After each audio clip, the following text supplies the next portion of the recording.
Thank you, Edge Riders, and everyone that is online now to attend this presentation. So I will present a few projects, just a few, and with this notion of internet freedom in the background. And everything that you will see can be also found on my website. It's pretty well updated, and there is quite a lot of material about each project. Will just introduce myself quickly. I am Paolo Cirio. I am an artist. Originally, I am from Italy. I spent quite a lot of time in New York, in the US. And well, right now I am in Strasbourg, in France, for another conference about artificial intelligence. Um, However, generally, I define, or my work can be defined, the intersection between art and hacking. And so most people also call me art hacktivist. But I really also cover a very variety of social issues. So from also economic inequality, and recently even the climate crisis. But looking at the hacker ethics in particular, I would say my attitude in approaching these topics, these issues, is very similar. Often it's really like a hacker would do. So I try to find vulnerabilities inside systems, any kind of systems, social system, technological systems, and then I find information and expose that information. And then the last step is try to find a solution, so to fix the problem. So it's really what maybe a coder would do, or a hacker would do. Try also to improve the system once the bug has been found and exposed. But looking at the internet freedom, well, that's also a very particular topic, because really the internet as a medium, and also the aesthetics, because nevertheless I am an artist, so I am really interested in looking at the aesthetics. I mean, exploring the aesthetics of the internet, but in particular the aesthetics of hacking, hacker ethics, as well. I am embodying these ethics and these aesthetics. And then I would say, since today internet really influence everything in society, I mean, after all, I am also really looking at the aesthetics of this kind of influence. So I would almost say that I do a sort of social practice that is a particular field in art. But let's stick at the idea of internet freedom. And so also how this notion has been changing in terms of the perception of what is internet freedom and what it is internet freedom, really. And so I think there is a history. So I actually take advantage of this lecture for trying to rebuild that history, because even for myself, I have to admit, because I think it has been 20 years, but things happened so fast, and there were so many events that happened of a sort of importance. And now we got here, where internet is such medium that did improve the world, but also it didn't improve the world. So I also wanted to go through all these part of histories. What is internet freedom? Well, I found these three pillars, like freedom of speech, freedom of access, and freedom of privacy. So I don't think I need to explain that, but they will be explained through some examples that I will show you. And well, what are the enemies of internet freedom, at least in the hacker world? Well, historically, copyright has been a big enemy in a way, to fight for anti-copyright. So let people access material. So all the idea of open access, open data, that's now we taken for granted, actually was a long fight. And then, of course, surveillance. So when we learn about global surveillance, mass surveillance, and the social media, and then lately about disinformation, which we know what it is. and manipulation. So even the possibility that internet can manipulate our behavior and change our behavior, belief systems, and yet censorship is still an issue if you think about Iran right now, or China and so on. And then abuse, which became such a diffuse form of opponent to internet freedom. So everyone can abuse the internet on social media, abuse someone on the internet that would affect our freedom on the internet. But let's have a little bit of like more theory in a way. I like to show this slide because it's an extract from a military academic journal, and it's from 1999. And it's interesting because it tries to define information power already back then. 1999 is very early for the internet. And well, it defined this space called the infosphere, and especially this fifth dimension of strategy. So this is, of course, is from for the military.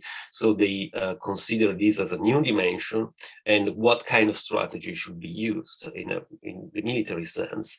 Well, it's interesting because they say, well, this is like a military space, it's a war field that shouldn't be destroyed as any other target that we bombarded usually, but this should be controlled, and we should control the flow of information inside. So it shouldn't be destroyed, but it should be controlled, and especially the flow of information. It's an interesting strategy that then has been used also by hackers, but then has been used also by, well, the military, but also the media and so on.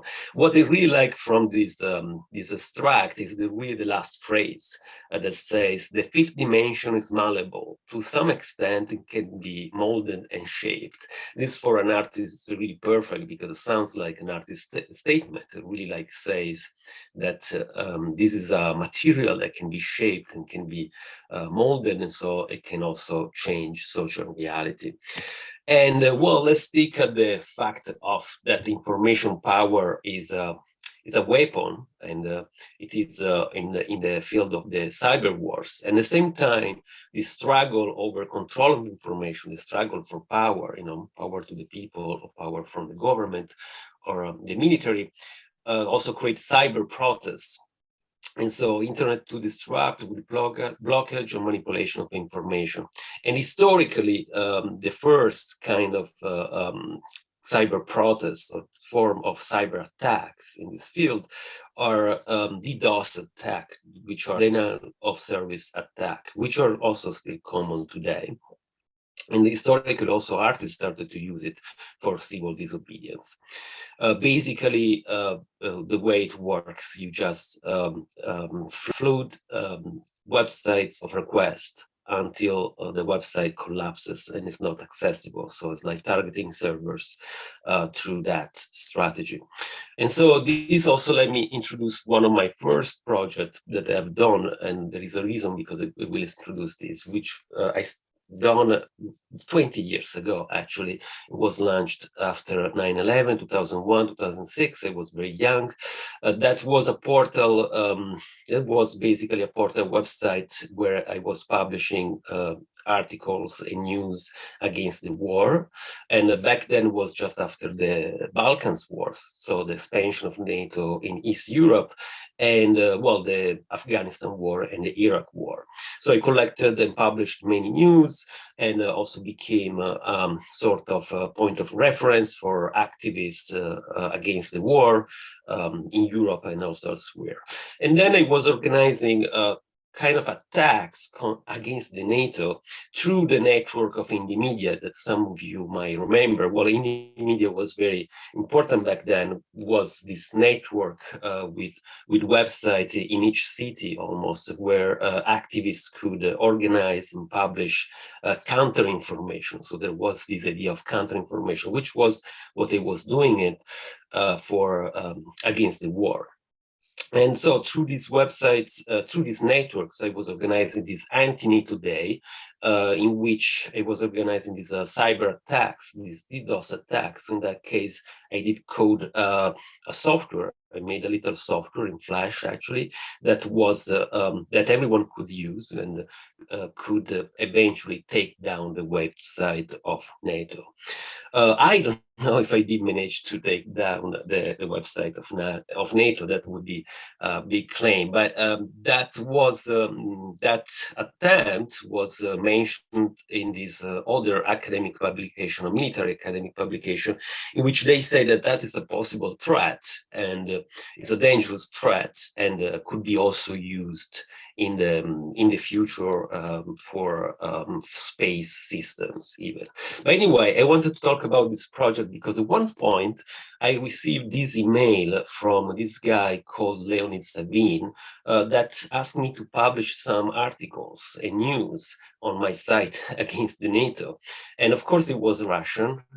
And he also wanted to publish news about the relationship between NATO and Ukraine. And so then I kept saying, well, who is this? And I started to research and I found some connection with this other guy, Alexander Dugin.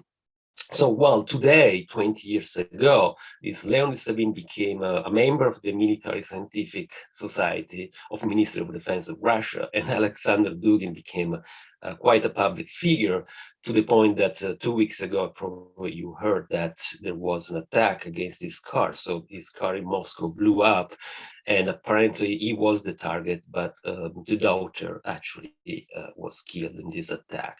So Alexander Dugin and Leonid Sabin, back then, 20 years ago, they were not really declared as right-winger or fascist, and they were infiltrating left-wing movements with this kind of propaganda that looked left, but actually was not clear. And it actually did manage to infiltrate quite a few of left-wing group. The interesting thing for me was that the articles that they were asking to publish were credible, but not quite. So it was actually the beginning of what we call now conspiracy theories, that back then it was starting to be possible to create these theories basically just by publishing news on a few websites, making relationships between stories, facts, true facts or not true facts, and creating this reality. So it was really the beginning of the fake news, if you want, and fun enough, it was coming already from Russia.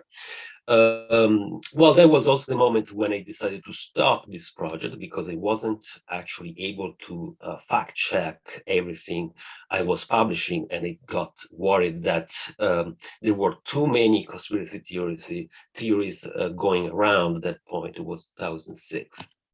But 2006 was also the year of WikiLeaks, which instead is a proper example of counter-information or exposing information, revealing information to the world that was secret.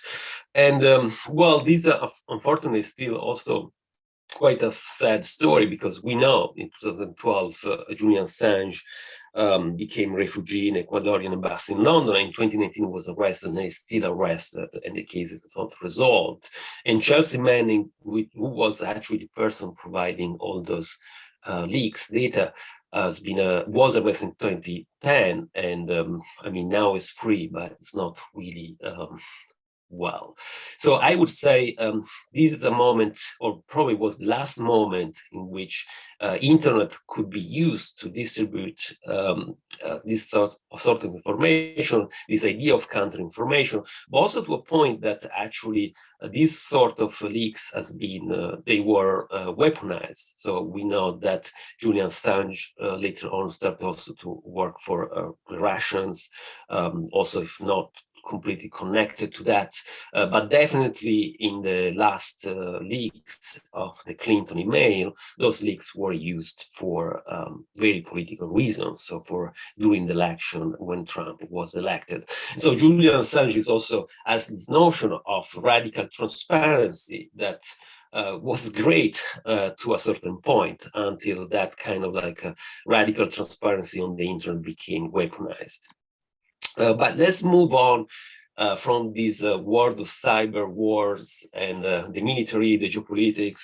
Let's move to another phase of the internet when the big companies, so when the internet became this corporate world. So this is a project I've done in 2006 called Amazon Noir. And so back then, Amazon wasn't what it is today. They were still relying on selling books.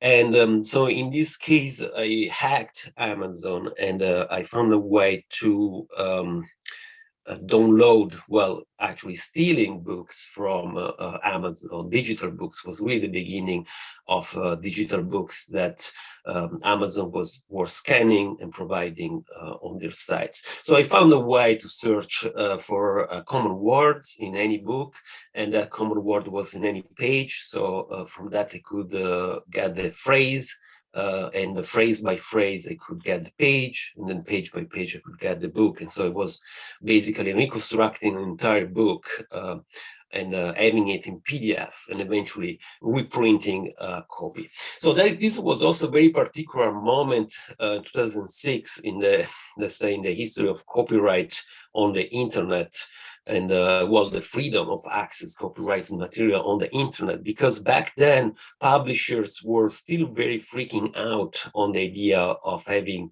content on the internet and the possibility that someone could steal it. That it did happen and still happens. But at the same time, the fact that this content could circulate on the internet was actually creating business for them.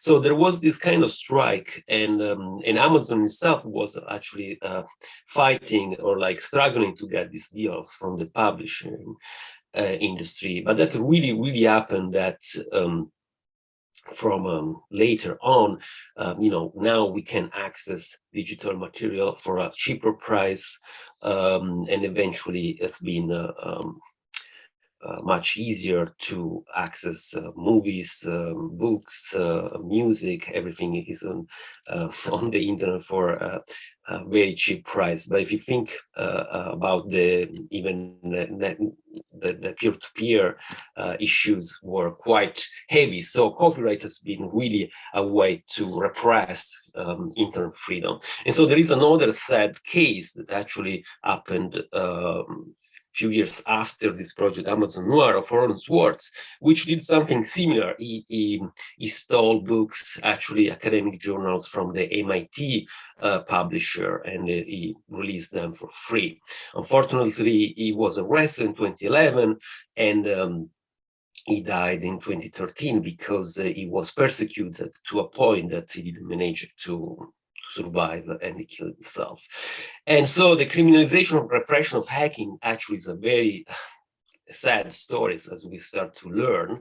And back then there was also a very particular law that allowed this kind of criminalization repression. There was the Computer Fraud and Abuse Act, and we go back to that later also.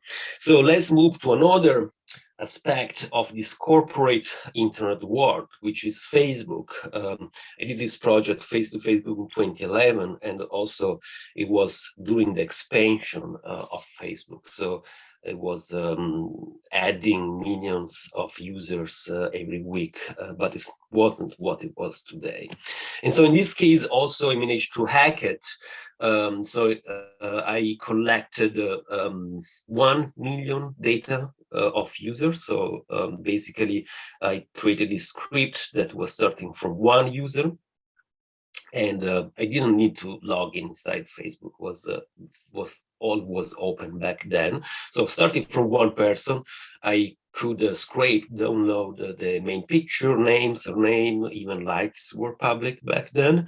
And then also some friends of that person. So I was doing that in loop, friend to friend, and eventually all over the world collecting 1 million of this data. And then I started to sort this data and actually use facial recognition and artificial intelligence, which back then were not also what they are today. So it was pretty hard. But I did something that's very common today. Well, facial recognition to crop out the face, and facial recognition to recognize the expression, the facial expression on the face. And then all this data sorted was republished on this website that I made a dating website that I made called lovelfaces.com, where, well, this is like an inside page. It's a screenshot of an inside page of this dating website. So you can see the original picture that was taken from Facebook, the cropped face done by the artificial intelligence, and then you see this is a Pauline French sly woman. So the sly was actually attributed directly by the artificial intelligence. And then there is a bunch of things that she likes, and there is also made a little algorithm that does data mining, and so finds even 800 similar profile who are French sly women and likes iPod and IKEA. So, and also some friends of hers. So actually you could write her and try to date her because there was the link to the actual Facebook profile of her. This was very extreme, but back then this idea of privacy was also very different, in terms that everyone was so excited to publish their personal data on the internet that this was kind of, okay, of course it can happen. That's strange, but it does happen. Of course, you cannot do this project today. It would be considered very too much. At the same time, though, Facebook kept doing it for all this time to today. So they do collect this sort of data. They do repackage that with artificial intelligence. They do data mining, and then they sell it. And also later on, we learned that they sell it also to manipulate the political actions. We are going to get there too. Well, this project, of course, became viral and was mentioned by the CNN, and there were thousands of media talking about it, and also many people trying to find if they were on the site or trying to use it for dating. To the point that also Facebook sent this letter, this legal letter to us. This project was done also with another friend artist, Alessandro De Vico. But there were quite a few of these legal letters following this project with Facebook. But I just wanted to extract this particular one, where they do mention this Computer Fraud and Abuse Act, which back then was quite still active and used to repress any sort of hacking or activity of this sort on the internet. So this was quite scary, but we got away, thanks God. Well, then they mention also a bunch of other things, and there's also material you can find on the website. Well, then as an artist, I also present these works in galleries, museums, and often there is the documentation of these performances. I often call them performances because they happen in a very particular time, and there is the engagement of the public and the target and so on. And then there are some artifacts like that grid of picture you see in the back. There's a selection of faces of people sorted and organized by facial recognition. So let's move to another part of internet freedom. This is also quite important part of this history, and also it also shows how the internet really changed the economy, and actually the global finance in a way was part of it.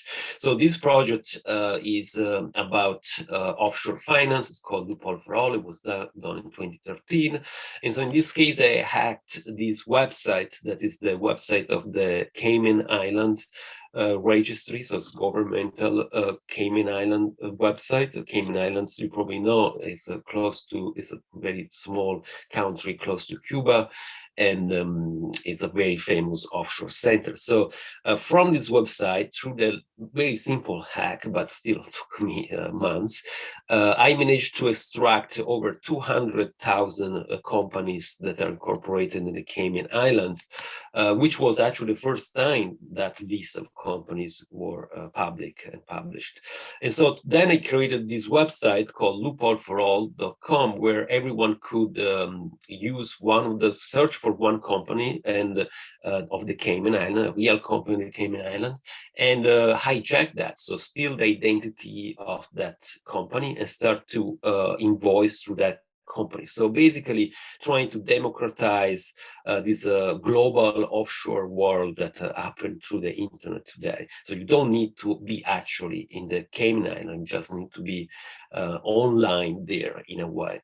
And so everyone could hijack this company and could invoice to avoid taxes. This was a huge provocation, of course. And but at the same time, it was impossible for the taxman to actually figuring if you are the owner, the real owner of the company, because those companies are anonymous. And so to do that, actually, I use the same system, the same schemes multinational do. So also because this was quite a crime. I mean, trying to sell the identities of corporation is basically corporate identity theft that also fall in quite a few legislation and criminal activities, if you want. So to do so, well, I created this scheme. So it was based in New York, where that's where I was actually, buying my things. But the data that was stolen was published in California, where there are very strong law that led to publish this controversial material, literally free speech law. And at the same time, incorporating myself in London to be a company myself, and everything was sold through PayPal, which is in Luxembourg. So PayPal allowed me to wire the money to US where I was living. And legally, I am also Italian citizen. So from the Cayman Island, it would have been very hard to find me, well, in New York, in London, and in California or in Italy. So that was like a little scheme, which is actually what big banks and multinationals do in a much more complex system to avoid legal liabilities. Well, this worked until to a certain point when people sent me this sort of legal letter say that I wasn't allowed to sell this sort of data, and it was highly illegal. But it was also interesting because they actually sent it to my company in London, and this letter was coming from Luxembourg, which are also to offshore jurisdictions. And then I started to receive email. This is something very common. I didn't show you that for other projects, but in Facebook, I even received death threats. And this is something similar, like this personal threat to me of someone that does own a company in the Cayman Islands and is very upset that I am trying to sell that identity. Well, this is like a personal email, but then this project actually was the one that produced the highest number of legal threats, and I don't show them now, all of them, but they were from big banks all over the world and also big multinationals from all over the world that did ask me to remove just the name of the company from the website report for all. So then there was also the installation, also in this case, where there is a glimpse of all these names of companies. There is the scheme I utilized, and there is also the certificate that you can buy that's printed out, and you can take it directly in the physical space. Well, a few years later, the Panama Papers actually happened. It was 2016, and it was something similar, but even more serious. It was about 11 million leaked document, and this was something good. This was an example where internet did work out, at least internet freedom didn't work out. Um, the hacking was successful in a way, to the point that Panama Paper did make some politicians resign around the world, straightening the regulations about around the financial world. So this was actually a good thing, and that kept happening. So after a few years, there were also the Paradise Papers and few others. So let's move to another issue of internet freedom and the hacking culture also that is quite historical. This is a project that I've done in 2015, Overexposed, that is about the mass surveillance programs that were revealed by Edward Snowden. So we forget that Snowden done it only in 2013, not that long time ago, where he disclosed, well, he was a whistleblower, so he revealed also a huge amount of data about surveillance program by the NSA, CIA, FBI. And so that was a huge scandal, and they wanted to do something about it because it was quite driven by these, and well, quite shocked myself by these mass surveillance programs. And so I started to run this project where I was looking for pictures from the director of the NSA, CIA, and FBI on the internet. And to do this project, well, it wasn't really hacking, as you can imagine, coding stuff, but actually was this other technique of hackers that's called social engineering. Well, done it in a very simple way, but for doing this project, I created a bunch of fake accounts on the social media, and I was trying to connect to some people that, well, for instance, met these directors and took pictures together. So social engineering is actually also a very common form of hacking. Basically, hackers would call someone, pretend to be someone until they receive their password and so on. So anyway, once I found these pictures, those unauthorized pictures, I made these huge posters and they pasted through London, Paris, New York, Berlin, and became this sort of like overexposure of their faces, smiling faces often. And so this is another example. Alexander Keith was also a very important figure, another director of an NSA, so was basically a boss of Edward Snowden. So in this case, this lady met him somewhere, somehow, and they took a picture together, a selfie together. I find it on Facebook, and they make also in this case poster and expose the face, and eventually also become these paintings that are circulating in the art world, museums, art fairs, and galleries. So they are almost pop in a way. They become pop celebrities from this world of secrecy. This is another important figure. These are literally a stolen picture, because it was taken by this sheriff that took a picture of James Comey, the director of the FBI, ex-director of the FBI, without his permission, his knowledge. It's like literally taken in a green room of a conference while he was looking away. And also in this case, it becomes street art and also a painting. But let's stay in this world of surveillance and privacy. For this project, it really also, to me, was a turning point in a way around this idea of internet freedom, a project that I launched in 2016, Obscurity and Right to Remove. And they ran it actually for quite a few years. So in this case, we're looking at a particular situation in the US where, well, there is mass incarceration. A lot of people get arrested all the time. For each person that's been arrested, a criminal record has been created. So a bunch of data has been created. And we're talking now quite a lot of data. So because there has been said that 80 million people have been arrested in the United States. So 80 million people is like big as a European country. That data is considered governmental data. So it's considered public data, public domain data even, and eventually it's republished on these websites called mugshots.com and arrest.com and so on. So if you've been arrested in the United States, even for a very small issue or maybe for a mistake, then you look up for your name on Google, and one of the first things you will find will be the picture was taken during your arrest and all these websites that expose it. And so if you look for a job in the US, you won't find it because you're considered a criminal, right? So to defend the privacy of these people, I created this project where I taken the same data. So I collected over 10 million criminal records and 15 million criminal records and 10 million mugshots. So the picture is taken, and they republish them on cloned websites. So basically, I cloned 6 websites of mugshots, and they republish this data, as you can see, blurred and with the names that are all shuffled. So basically, when you were looking for someone, instead of finding the original mugshot site, you would find my website site that wasn't accurate at all, was injecting noise in the system.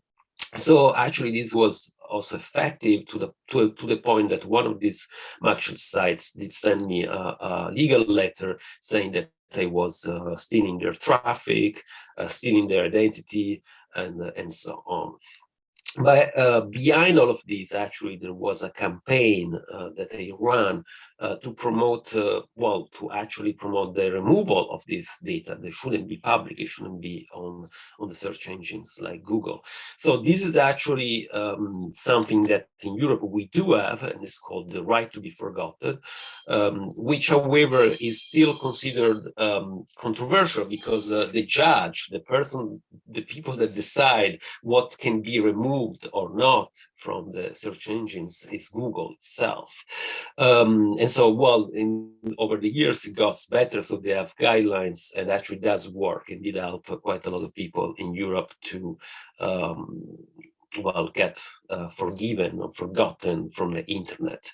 But this was actually not easy as a concept, the fact that information can be removed from the internet. That slowly became more common as a notion when we started to talk about disinformation and the danger of disinformation, then revenge porn, fake news, and deep fake. But this was actually a fight that went on quite a bit, and there is someone behind this fight that is also historical in the idea, in the notion of the history of the internet freedom. John Perry Barlow was the guy that wrote the Cyberspace Manifesto and was advocating for absolute freedom on the internet. That didn't work for too long, but actually in the United States, you would still find this idea of techno-libertarianism, where people believe that any kind of technology should be completely free, and any kind of information can be completely free and never removed. And in particular, the EFF, which actually is a very good organization defending digital rights, they were also really posing the idea of this, and now pose the idea to remove information from the internet of any sort. And then another figure that I find interesting is Alex Jones, who was the guy running Infowars.com, who was actually the epicenter of all this debate about fake news. I mean, at least historically in 2018.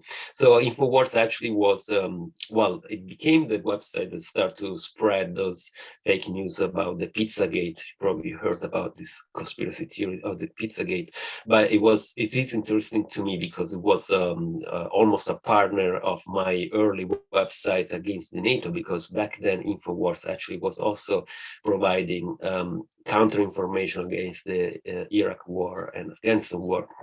I then joined this conspiracy theory world and became actually very successful through that. But it's not only about the content. So when we talk about this information, it's not only about the fake news. There is a machine behind it that would amplify this fake news in a very specific and powerful way. That machine is composed by the many algorithms on the social media, even the interfaces on the platforms and the devices we have in our pockets and our computer.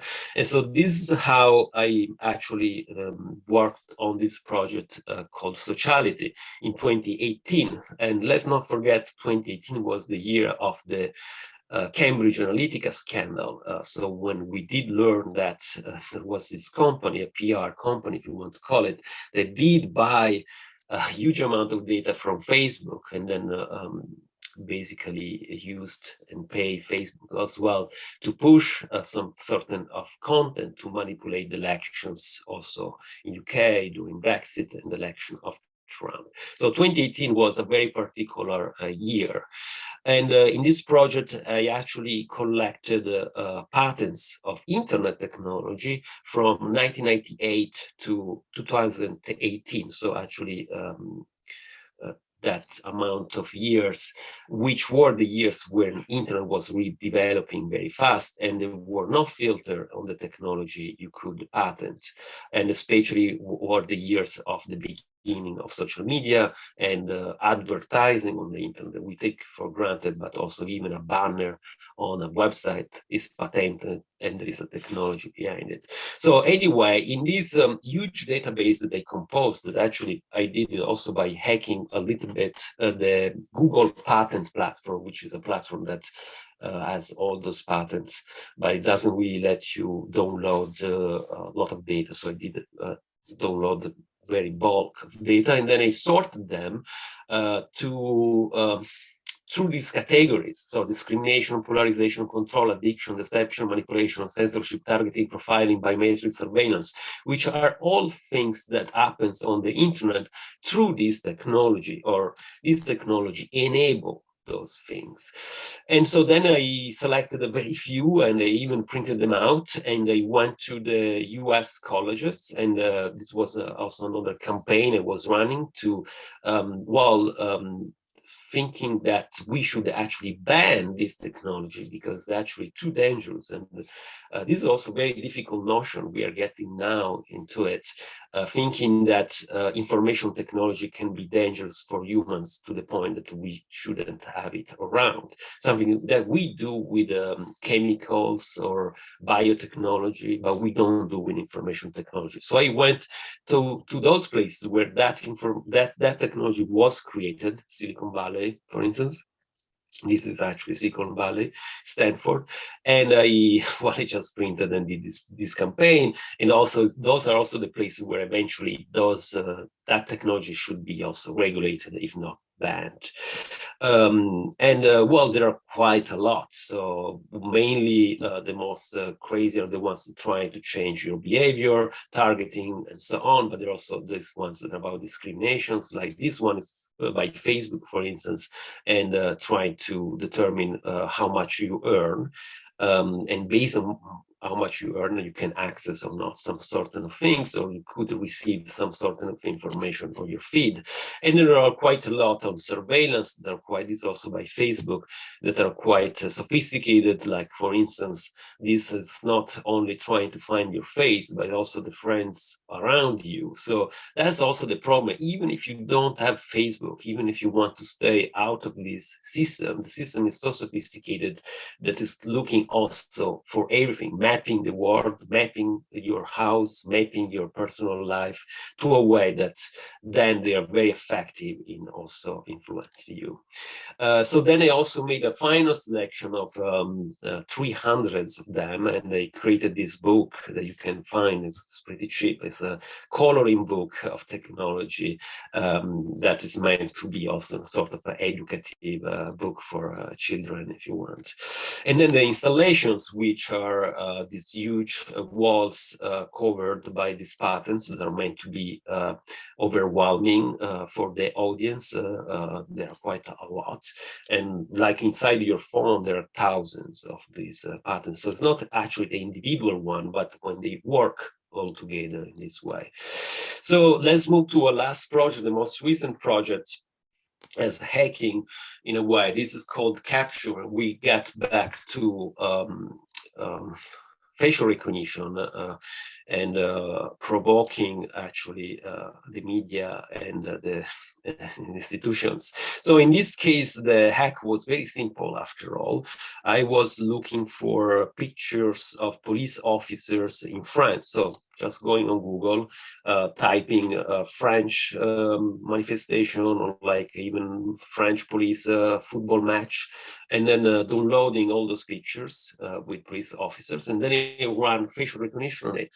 And today, facial recognition is much easier to use, and it's much more powerful than 2011. And so as you can see, like in one picture, you can find many faces even. And then they created these website called the capturepolice.com, which is actually a database of all the spaces that they extracted for thousands, where everyone could type the identity, the name and surname of these police officers if they knew. And so basically crowdsourcing the identification of police officers, which is something very dangerous, because once you have the biometric data of one face and associated to personal data, name and surname, but it could be also the Facebook profile and so on, then you create an app, which is also very easy to make, and you can go around France and Paris and actually recognize these people, getting to know who they are, where they live, and so on. So it's actually a very potential threat and invasion of privacy, and it's so easy to make this. If this wasn't enough, I also exposed them on the public streets. So I also printed some of them and I pasted throughout the city of Paris, in the actual city center of Paris, also to show how, from where those pictures were coming. And then I created this installation that is quite big, but it's actually a selection of only 150 of those pictures. And then there are some of them that are featured, and the ones that are featured are actually police officers that are shooting straight to protesters. So when you are in front of this installation, you have people, police officers that are shooting at you. And this actually is also illegal, because they are using rubber bullets that are not legal in Europe, and actually did mutilate quite a few protesters by doing so. The interesting thing is that these police officers, when they shoot, they're often completely covered. They try to be not recognized. They don't wear a uniform. And so in this case, actually facial recognition could have been useful to find, to bring to justice these officers for police brutality. But the police in French didn't like this project, and well, there was quite a scandal, and went very up and very fast. And in fact, I think in 24 hours or even less, it went all the way up to the French Interior Minister of France, that did tweet directly talking to me and saying that I shouldn't do this, and the website has been to be taken down, and also this edition should have been removed, because otherwise it would have brought me to court, and so it was a legal threat through a tweet, basically. And that's really happened. So the installation was censored. So this is like the picture when it's actually getting covered. So the ones they show you before was before of the opening of the exhibition. Here it's getting censored. And yeah, also the website went down. It was very hard to keep it online under that threat. And but at the same time, I done all of these again for a campaign. And actually, my point was to show how facial recognition is so dangerous, that can be dangerous also for the police. And so this was actually a campaign that I started right before launching that provocation. And so by doing this research, this campaign, also discovered there were quite a few other countries in Europe that were using facial recognition without within a legal framework. And because Europe didn't really regulate facial recognition until very recently, it's actually happening only right now. So through these, I also collected 50,000 signatures of a petition that I launched, and I sent all these signatures to the European Commission, and did reply and said, yes, you're right, we need to work on it, and we are doing it. And slowly they are getting to it. So this was the end of the presentation about what is in freedom. As you can see, censorship can still happen, and can even happen in Europe, and internet freedom is still something to defend, but it's also something much more sophisticated compared to the really beginning. And so I also brought this very short text around information ethics. And this is like just one slide from that text, that trying to show these polarities. That means how we actually define and perceive these notions about internet freedom or activities, political activities, social activities on the internet, and how actually we shouldn't, consider them as polarities, but we should always put them in a context. So when they happen, how they happen, to who, and so on. And so through that, we can get to a better internet, which also means to a better society today. So I think this could be the end of my lecture, and thank you so much for your attention. You can find all these projects more and the material on my website. And I think now we don't have the time for questions or follow up, but there will be time tomorrow for the other session at 9:30 in the morning. And maybe someone of Edge Riders wants to add something.